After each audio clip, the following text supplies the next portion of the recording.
¿Qué tal? En este análisis clínico vamos a sumergirnos en un tema fundamental, las crisis focales con alteración de la conciencia. Es un concepto que ha evolucionado mucho y que antes, seguramente, muchos conocíamos como crisis parciales complejas. Entender este cambio es clave porque redefine cómo diagnosticamos y, sobre todo, cómo ayudamos a las personas que viven con esta condición. Bueno, aquí tenemos nuestra hoja de ruta. Vamos a empezar con la terminología nueva, que es muy importante. Después nos meteremos a ver de dónde vienen estas crisis, cómo se ven en la práctica, qué herramientas tenemos para diagnosticarlas con certeza y finalmente algo crucial, el manejo integral y el impacto que tienen en la vida de la persona. Muy bien, empecemos por el principio, por el lenguaje. Y es que para entender bien estas crisis, primero hay que hablar el mismo idioma. La Liga Internacional contra la Epilepsia, o ILE, actualizó la clasificación. Y no es un cambio menor, créanme, tiene implicaciones muy prácticas. Aquí se ve el cambio clarísimo. Pasamos de un término un poco vago, parcial compleja, a uno muchísimo más descriptivo. Focal, con alteración de la conciencia, nos da, de entrada, dos datos vitales. Primero, nos dice dónde empieza la crisis, o sea, en un foco. Y segundo, nos dice qué le pasa a la persona, que es la alteración de la conciencia. Es un nombre que cuenta una historia clínica. Entonces, ¿qué es focal? Sencillo.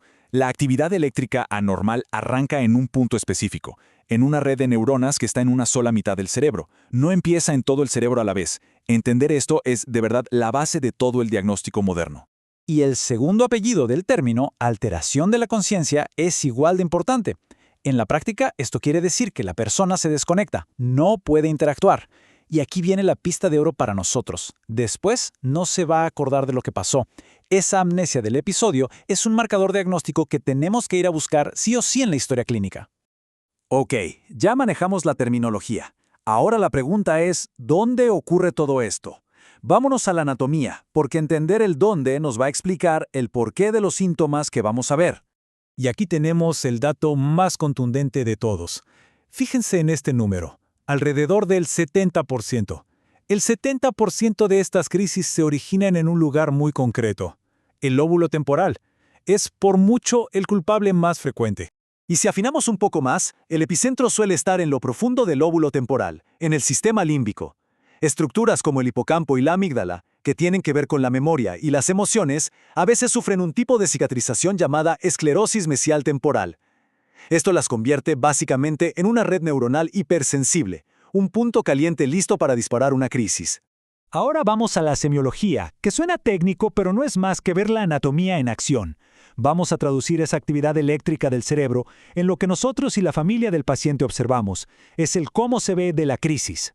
Estas crisis suelen seguir una secuencia, como una obra en 3 actos.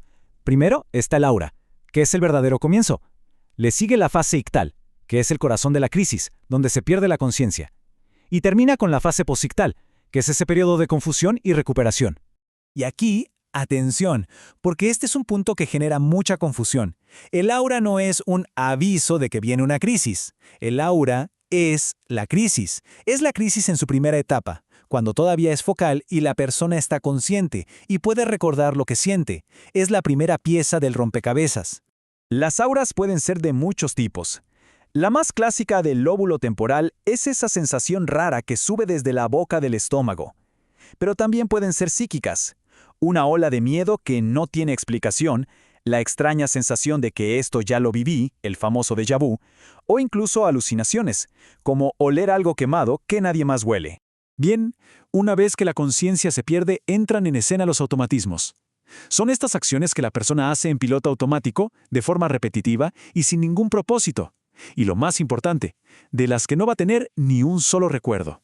Estos automatismos nos dan pistas súper valiosas. Pueden ser orofaciales, como si estuvieran masticando algo o tragando saliva una y otra vez. O manuales, como empezar a tocarse la ropa, a abrochar y desabrochar un botón. Y un signo muy orientador es la postura distónica. Mientras una mano hace estos movimientos, el otro brazo se pone tieso, rígido, a veces levantado. Bueno, ya tenemos una idea bastante clara de cómo se presenta una de estas crisis. Ahora, la pregunta clave es, ¿cómo confirmamos nuestra sospecha clínica? Veamos las herramientas que tenemos a nuestra disposición. Hacer el diagnóstico es como armar un caso, y nuestra herramienta más poderosa, sin duda, es la anamnesis. hablar con la persona sobre el aura. Y, fundamental, hablar con alguien que haya visto la crisis. El testigo ocular es oro puro. Luego, claro, nos apoyamos en el electroencefalograma para ver la actividad eléctrica y en la resonancia magnética para buscar la causa de fondo.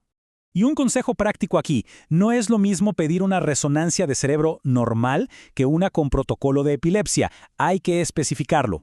Este protocolo usa secuencias especiales para mirar con lupa el hipocampo y esas zonas del lóbulo temporal, lo que aumenta muchísimo las chances de encontrar la causa, como la esclerosis mesial. Esta tabla es una maravilla para el diagnóstico diferencial.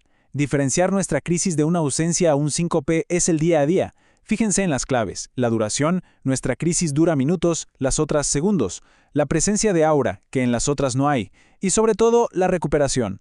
La confusión postcrisis es larga, mientras que en la ausencia o el síncope, la persona está bien casi al instante. Y para terminar, hablemos del manejo, que, como se imaginarán, va mucho más allá de simplemente recetar un fármaco. Tenemos que ver el panorama completo, el impacto que la epilepsia tiene en la cognición, el ánimo y la vida social de la persona. Una complicación que debemos tener en el radar es la psicosis posictal. A veces, después de varias crisis seguidas, la persona parece recuperarse y de repente, horas o incluso días después, desarrolla un cuadro psicótico. Es crucial reconocerlo porque tiene tratamiento específico. Este es un mensaje muy potente para combatir el estigma. A veces, en esa fase de confusión posictal, la persona puede ponerse agresiva. Es vital explicarle a la familia que esto no es un acto de violencia intencional. Como dice la cita, son respuestas automáticas de un cerebro que está confundido. No hay ninguna premeditación. En cuanto al tratamiento, el objetivo número 1 es muy claro: cero crisis. Y si es posible, con un solo medicamento para minimizar los efectos adversos. La elección del fármaco va a depender de que sea efectivo para crisis focales. Además, un objetivo clave es evitar que esa crisis focal se propague y termine en una convulsión tónico-clónica generalizada. Pero no nos quedamos ahí. Es fundamental preguntar por depresión, por ansiedad, que son muy comunes, y pensar en el impacto social, como las restricciones para manejar, que le cambian la vida a cualquiera. Y con esto llegamos a la reflexión final, que me parece la más importante. Nuestro trabajo no termina cuando firmamos la receta. La verdadera atención integral implica mirar más allá del conteo de crisis y preguntarnos activamente cómo podemos ayudar a mejorar la memoria, el estado de ánimo y, en definitiva, la calidad de vida de estas personas.